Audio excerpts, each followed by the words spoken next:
You are listening to Hashtag Impact, a podcast about stuff that matters.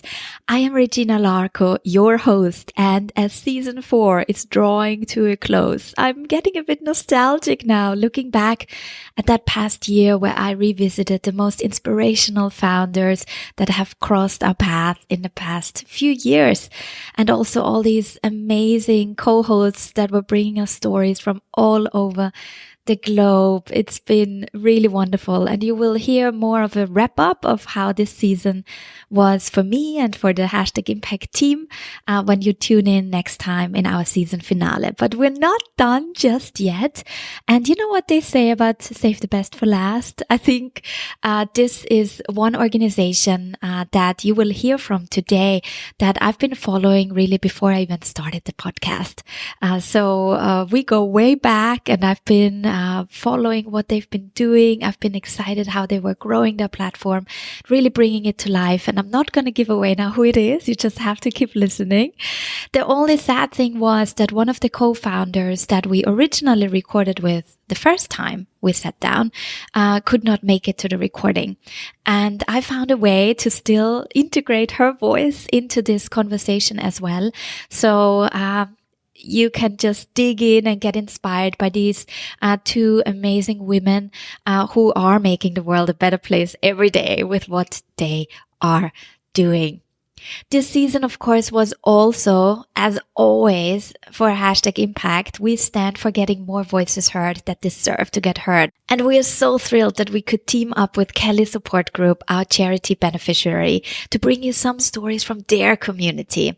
If you want to know what that was all about, please head over to hashtagimpact.com/club, find all the episodes, and also find out more about our amazing club membership. I'd love you to become a part in it as we're moving forward, looking into the new season as well. I'd love to have you be part of this beautiful, beautiful community. And there are some goodies for our members as well. And the last goodies that we're giving away for season 4 will be announced towards the end of this episode. So stay with us all the way to the end, and now just dig in and enjoy this week's episode.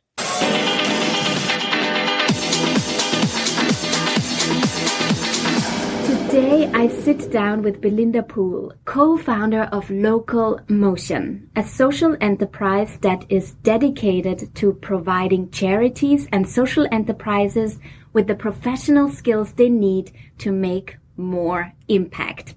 The last time we met was all the way back in spring 2017, and I can't wait to hear how it's been going for Local Motion. Belinda, welcome back to the show. I can't believe it's been 2.5 years since we recorded. Ages. Thank you so much for having me, Regina. I so appreciate it. I'd like to give a shout out to Sarah Fowler, who is unfortunately detained by protest today and cannot make this recording. And I'd also like to say hi to Marlena, our first interviewer from all those years ago. That was such a great experience. Yes, so these two women are missing in our recording today because you've probably all followed the news, what's happening in Hong Kong. It's made it really difficult to travel around, and unfortunately she's stuck now in Kowloon and couldn't get to our meeting here. And Marlene also stuck with other obligations she is having now as a new mom. Shout out to Marlene, all the way to Zurich, where for sure she is gonna listen today. So back in the days, when I recorded this episode 12, early days for Hashtag Impact as well, of course I went back and I listened in.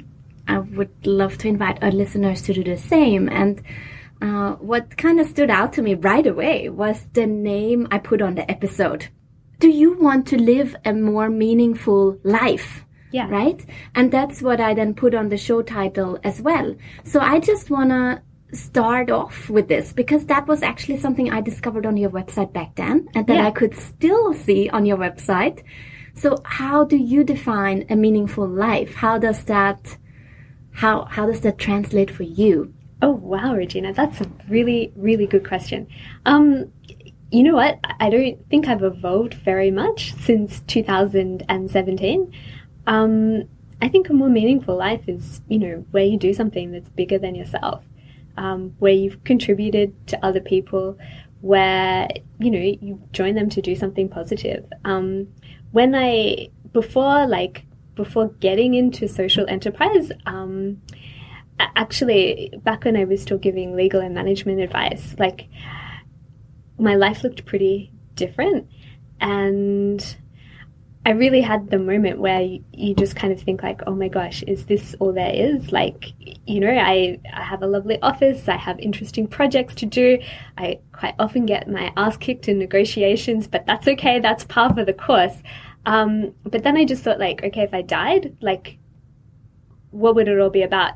So I'm sorry to start the podcast on such a, depressing note, but really, like, for me, when I was thinking about what is a meaningful life, I was like, okay, if I died tomorrow, then what would I have been proud to have done, or what should I have done? And so then actually out of that, the only thing that really comes back is, do your best to be kind to other people and make a contribution. And I think those are my things for a more meaningful life.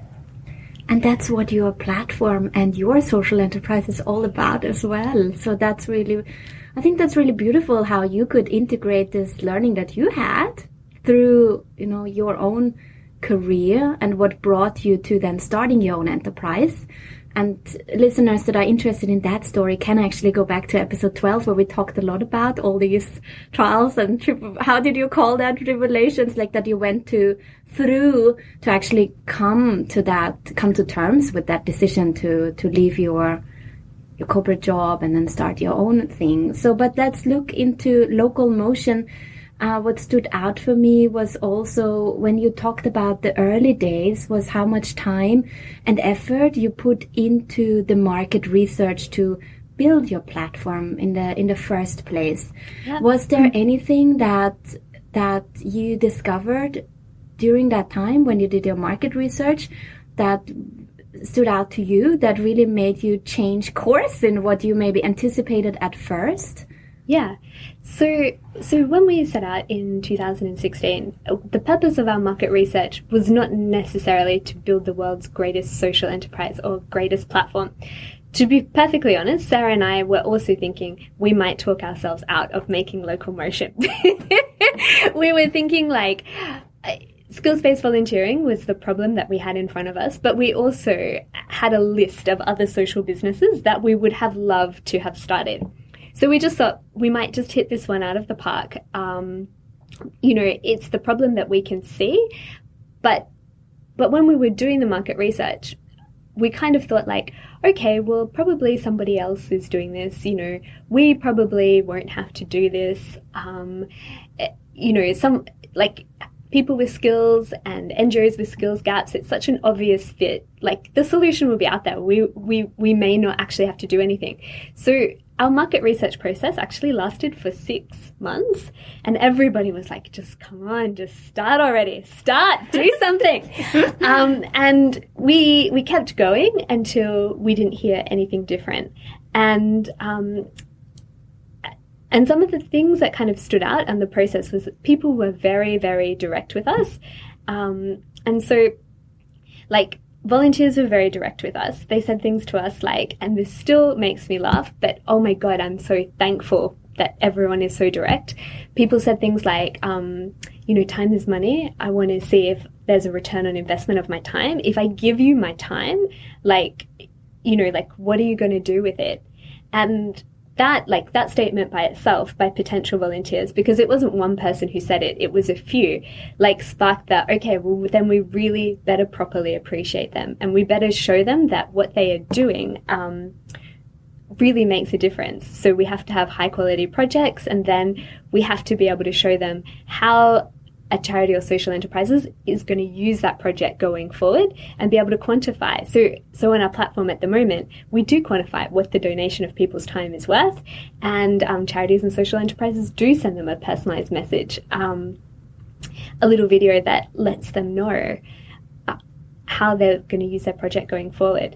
But probably the biggest thing that came from the market research was actually from the NGO side, because when we started, one of the ideas we had to solve the skills gaps was this idea that, in the charity sector, you can give a man a fish and he'll eat for a day, teach a man to fish and he can, eat for his lifetime. And so we really thought like, okay, the place that we need to be in is training. Like charities and social enterprises need marketing, design, and communications. If we can get professionals to help teach them to do marketing, design, and communications, then they are all marketing and communicating for a lifetime. We are done. We don't have to do anything else. But the thing that was the most surprising that came out of that was when people said, well, actually, thanks a lot. Like, you will have just made my life worse. And we were like, sorry? And they said, well, because I have a really big job. And in addition to all of the frontline responsibilities that I have, if now my boss knows that I can like write copy, go on social media, pitch to companies, do basic graphic design, all that kind of thing, then my boss is just going to expect me to do it. So instead of like taking skills off my plate and making my life easier, you've actually, by sending me to training, you may have made my life worse. And that was mind-blowing. We were like, okay, so really then that's how we came up with short-term projects that take between 10 and 30 hours to complete. And at the end of it, you have a deliverable in your hand that you can use, that you can put to work right away. So that's how we kind of came up with the model. But it was all informed by the market research and, just going around and asking people for their opinion and saying like, I don't know. Can you teach me? Like, how are things from your perspective? And I think that's really interesting because often in the founder space or startup space, there are also a lot of people just trying things out and then seeing if it works and then failing quickly and then just moving on, right? Yeah. So I really thought it was a refreshing approach that you did take the time to get all these answers first and then adjusted. And I heard this from others as well that have then, invested or in not just money, but also time in training you, consulting you, other organizations that you have been involved in that really pointed that exact part out to me then as well, talking about you. So you might be happy to hear, like, for example, the Family Philanthropy, right? That was an organization that you were connected with or that supported you with their programs.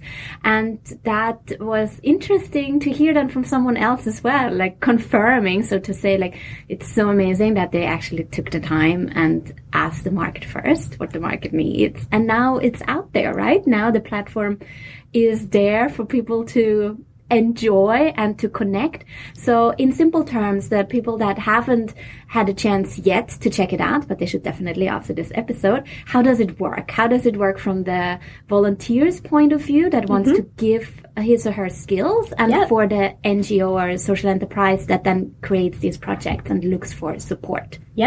So actually I might start with the NGOs first, because without the NGOs, I mean, the platform doesn't exist. We are really there just to help them make more impact, and we try to take skilled projects off their plates in a way that doesn't require a lot of time or effort from them to get involved in their projects. Because again, one of the findings from the market research was people in charities and social enterprises really don't have a lot of time, And, when I worked in the corporate world, I thought I didn't have a lot of time, but by comparison, perhaps, to the social sector, I had loads and loads of time. So for a charity or a social enterprise, you would first of all get checked out by Local Motion, because we work with trustworthy charities and social enterprises. But if you hop on the platform, we have over 50 different marketing, design, and communications projects to choose from. So you would talk to us and choose a project from our menu. And then what we would do is we would help you to scope it. And so it has a really tight deliverable, because, again, from our research, the place that we found that stuff often falls down is if you don't scope a project in the beginning, so you know what you're getting at the end, your chances of getting what you hope at the end are greatly diminished. So we try to take the uncertainty out. We scope the projects, then we advertise the project, and then volunteers come in and they apply online, and then And then you can see what kind of experience they've had, what kind of skills they've had. Are they the necessary level of seniority to complete your project? And Locomotion usually does a bit of interviewing and a bit of vetting to make sure that we find the right match. And then if you like, as a charity or social enterprise, you can accept volunteers yourself, or you can ask Locomotion to do that for you. That's okay. Throughout the project, then we kind of check in on you.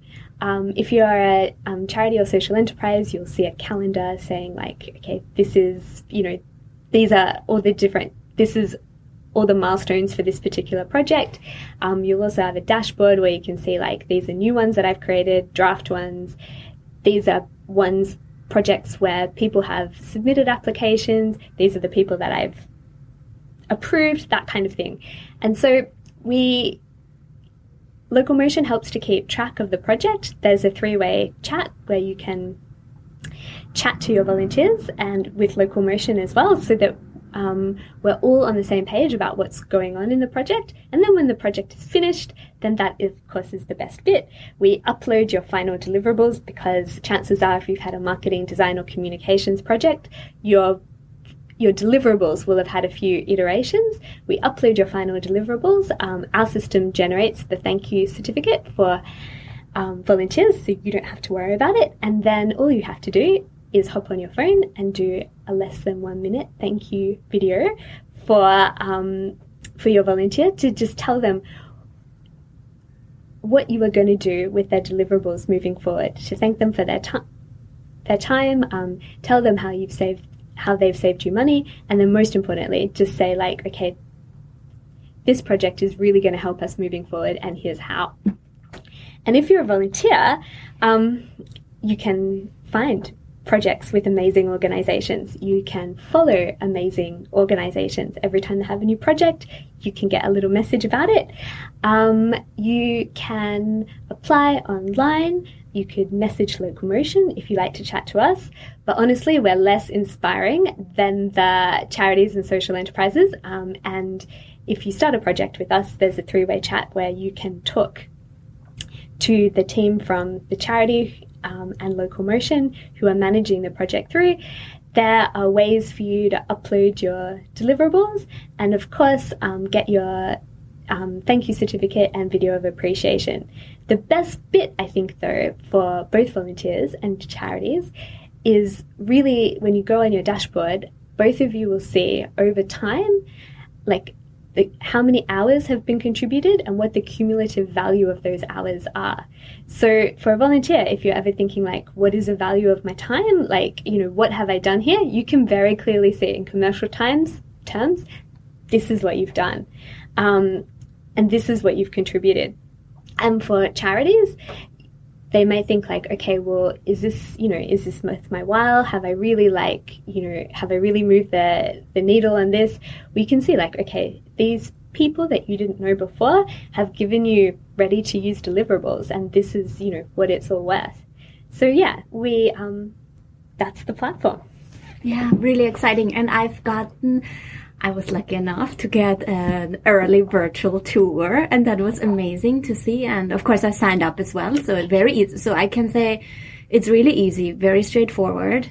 I'm a person that is really crap with tech in general, but for me it was so easy. So that speaks for your platform. Even someone like me who is usually a little bit lost in the tech, it was so simple to navigate around. And what I really loved was also the way how you then sort these projects as well. Like now from the volunteer's point of view, for example, that you can say, okay, I only have under 5 hours to donate, or 5 hours to 10 hours, or whatever, 15 hours, 20 hours.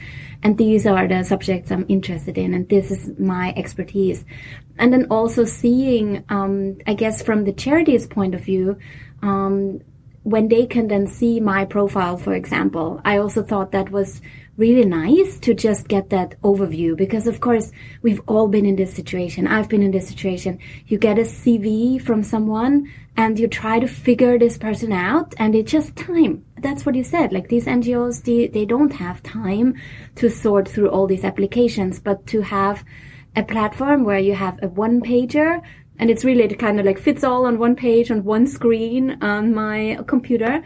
And to actually, with one look, you can already tell really quickly, is this a good fit or not? Because you have the most important things, like what's their expertise, but then also like some fun things as well to make it more personal.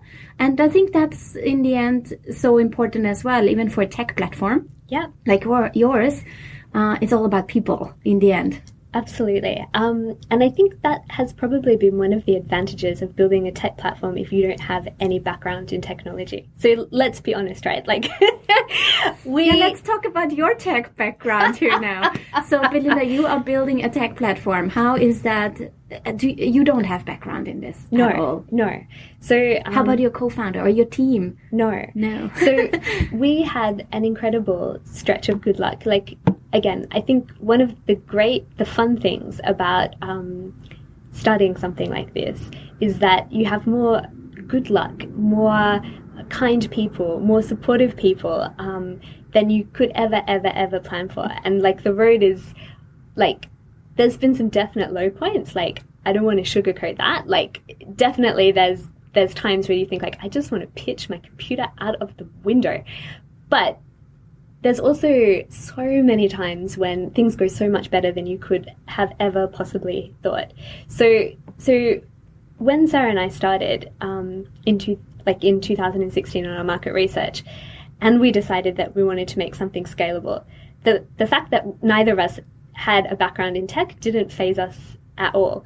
It's just like, and I think sometimes, it's so great because we were too stupid to know what we couldn't do. And I think sometimes stupidity is an enormous asset for this kind of thing. So the two pieces of really good luck that we had was in 2017, we got accepted into the Hong Kong Science Park in their IncuApp program. And that makes me laugh because to get accepted into that, and there was also another incubator, So In So Good. And what we really wanted to do was be part of So In So Good. But to get into So In So Good, we had to become part of the Science Park. So again, because you're too stupid to know what you can't do, and also I think because you are definitely too stupid to know what the field is like, that other people, like other companies in the Hong Kong Science Park is like, they said like, oh, you need a qualification to like get in. And we were like, okay, well, what is, what's the minimum get the qualification? Yeah, right? What's the minimum qualification? And there was this, like in the summer of 2017, I just remember just pouring with sweat in my apartment, and I had all these coding books, and I had these like online lectures, and I don't mean to be rude to the lecturer, but every this poor bloke, he had I'm so sorry and I apologize, but he had a wandering eye, and he was just like, it's like every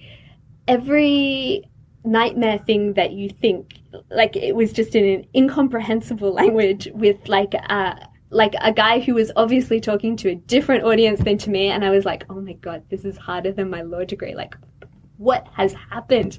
And you just think like, okay, so that's a low point, definitely. But then again, because you're stupid and because you don't know that you probably won't make it, you try and then you get in.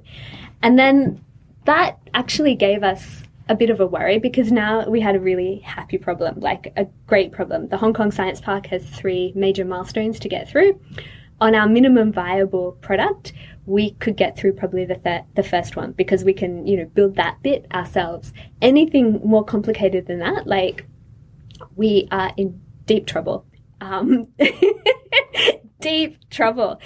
So again, the second piece of luck that we had was my mentor had a client who had built a volunteering platform, and she introduced me to the client. It was a platform that was built in Spain. They had really built it to a very, very high standard, but it was for regular volunteering. It's the Instant Karma Group. Hello, everybody, if you are listening. So the very good piece of luck that we had was to exchange some equity and locomotion for their platform.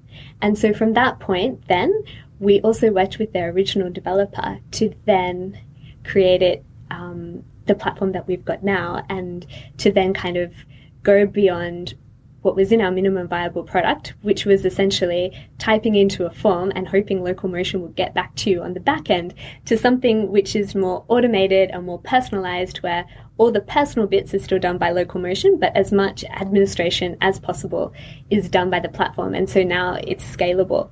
So that was the second piece of good luck.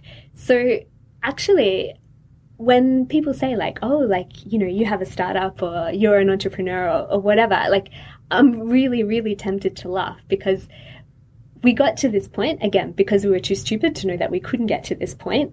But because of the very, like, good luck and the serendipity of different people contributing to us. And so in the end, we made it through the Hong Kong Science Park. Thank you very much, Steve Holmes, the developer who worked on our platform. Like, I'll be forever grateful. And because of the Instant Karma group. And then, of course, because people like So and So Good and the Science Park wanted to take a chance on us. Mm. And then what a crazy ride. I have to laugh. I'm laughing with you. And I think that's part of the journey. You know, you can have the best product if you're not at the right place at the right time. I think every entrepreneur can tell you that. There was always that moment or several moments where you meet that person that knows that person that can then help you to get into that program, right? Yeah. I mean, it's something that you cannot plan and that you cannot anticipate. And I think that's what you, with the, I don't want to call it stupidity, maybe naivete. Yeah, it's maybe I think it's stupidity. Like, really, like you just don't know. And I'm a big fan of it, actually.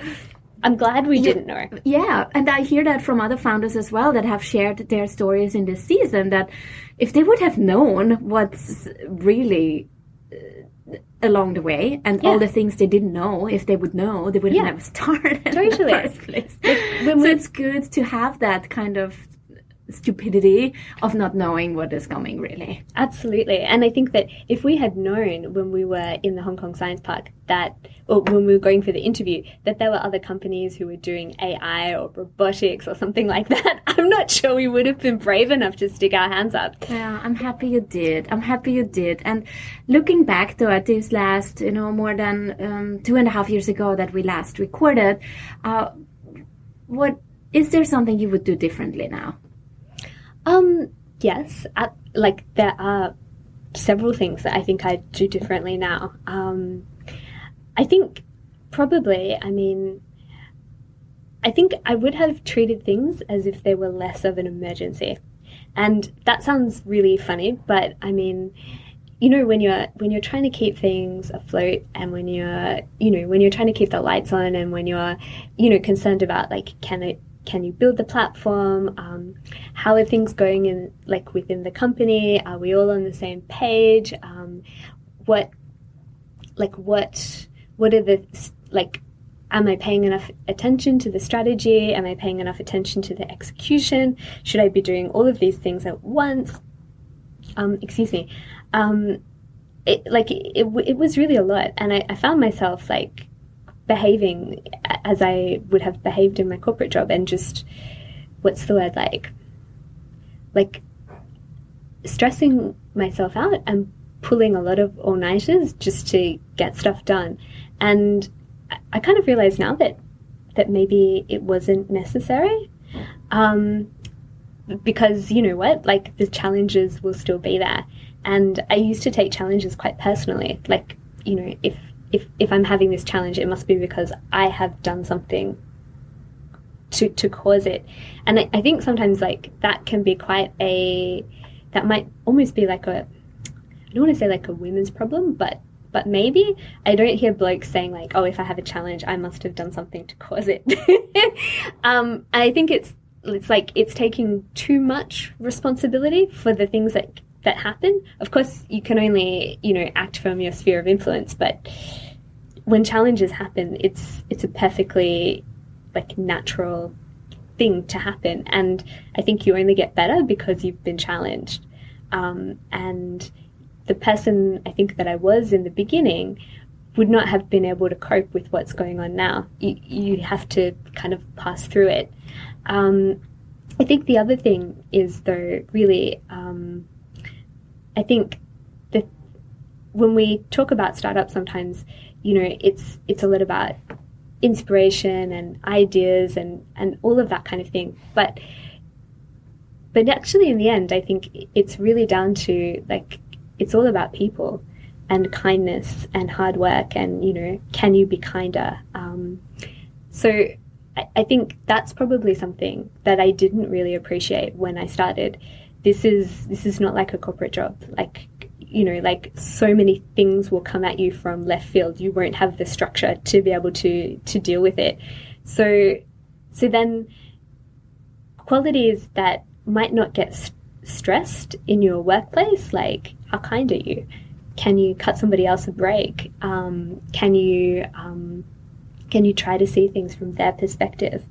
Those, I think, are qualities that you need more in a startup, or you need more emotional intelligence rather than less. I'm not sure that I any longer buy into this 24-hour hustle, almost like this hustle porn stuff that you see on Medium or other things, because I just think it makes you tired and it makes you cranky. And when you're cranky, you don't make good choices. No, I hear you.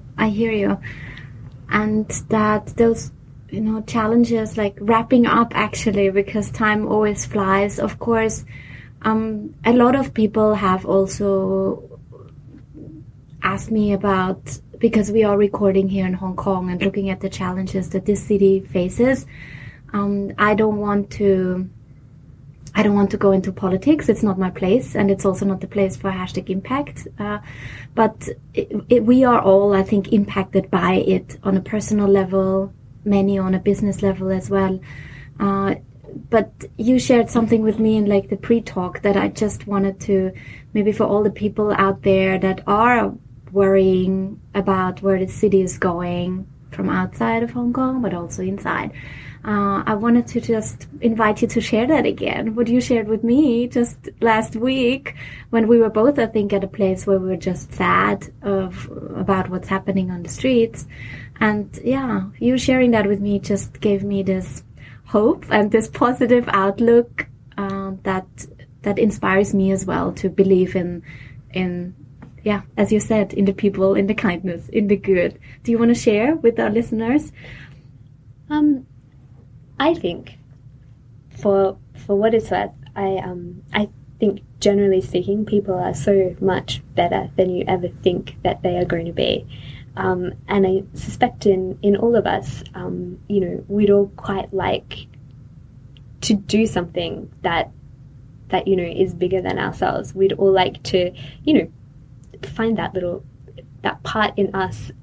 That meaning, maybe. Yeah. Going back to that word. Or, one of the things that we were brainstorming last week was there's a little hero in everyone, and you just want to, be able to let them loose.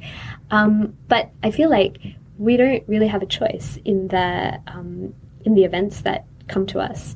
We're all here for better or for worse, right? So then you don't have a choice in what happens to you, but you absolutely have a choice in how you respond. And you can always, always do something positive. And I know for myself, when things are spinning out of control, I can either go and have a coffee, which I quite often do when, local motion gets hard or you see something terrible in the news. It's okay, I might just run down the street and have a piccolo latte up at Mr. Wolf. But actually, that there's only so much caffeine you can have before your kidneys calcify. So at that point, what do you do? And for me, I feel like there's always something positive you can do. One small something to move the needle in a good way. And if nothing else, you're going to feel a whole lot better. And what has really surprised me during what Hong Kong is going through right now, because our platform is up, it's live, it's gorgeous, please come and check it out. But as of the day of this recording, we haven't been able to do a big like blast about it because, you know, quite frankly, it's not appropriate to say how amazing local motion is when others in Hong Kong are just having such a hard time. But what I've really been surprised about is how many people now would like to volunteer their skills. How many people now would like to like give back to something that's bigger than themselves. I just think it's the most encouraging thing. And of course, for the organizations, charities and social enterprises, like these projects really do like help them. They take kind of skilled projects off their plate so that they can go and concentrate on other things. So I don't know, I mean, and again, because I'm biased and because I have a skills-based volunteering platform, but you know, there's always something you can do. You can't choose what happens to you, but you can choose how you respond to it. And yeah, and a bit of positivity will make you feel better. Oh, yes. Yes, wonderful. And on that high note, of course, I'm going to take you through the quick fire round now. Are you ready for this? I think you are.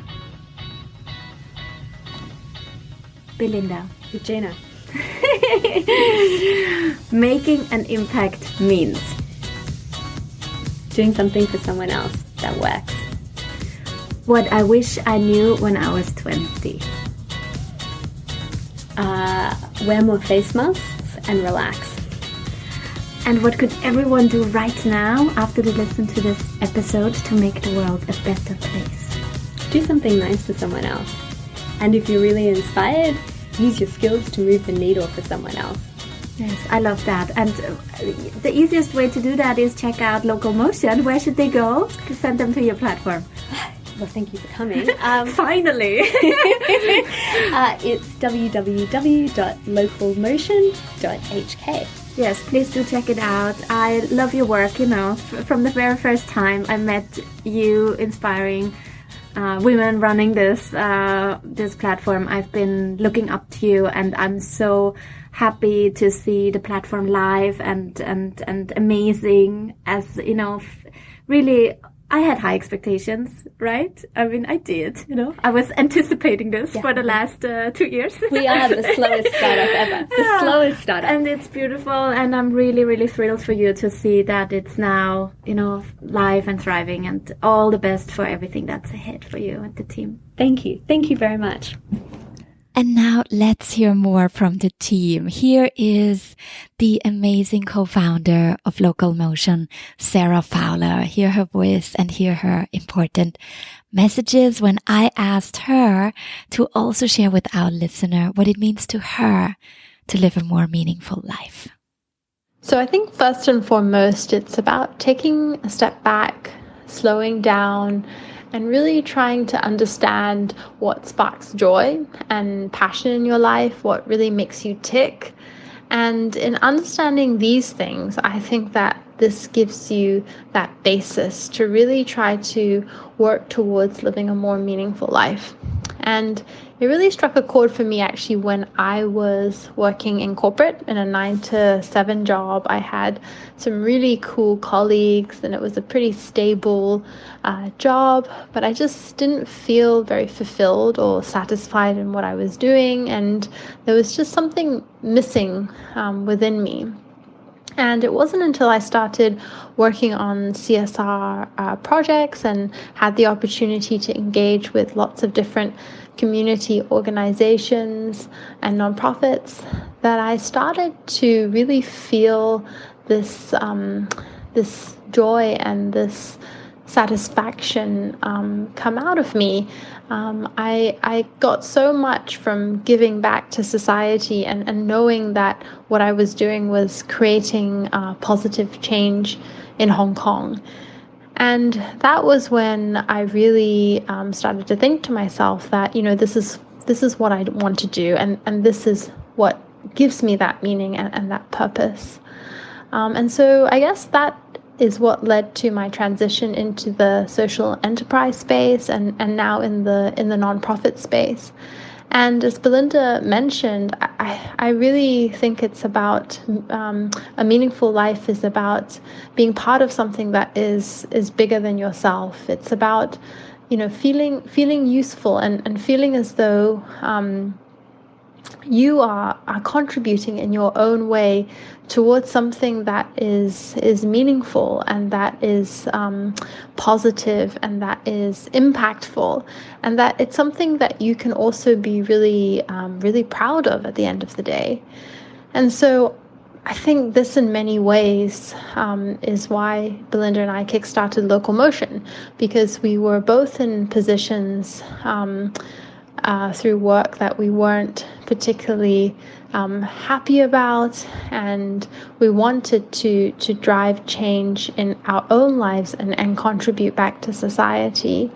And Local Motion is a way for professionals who are in similar situations as we were, who want to give back to causes they care about, and in a way that they know. So this is through their skills and their knowledge, and in doing so to creating a more meaningful and purposeful life for themselves.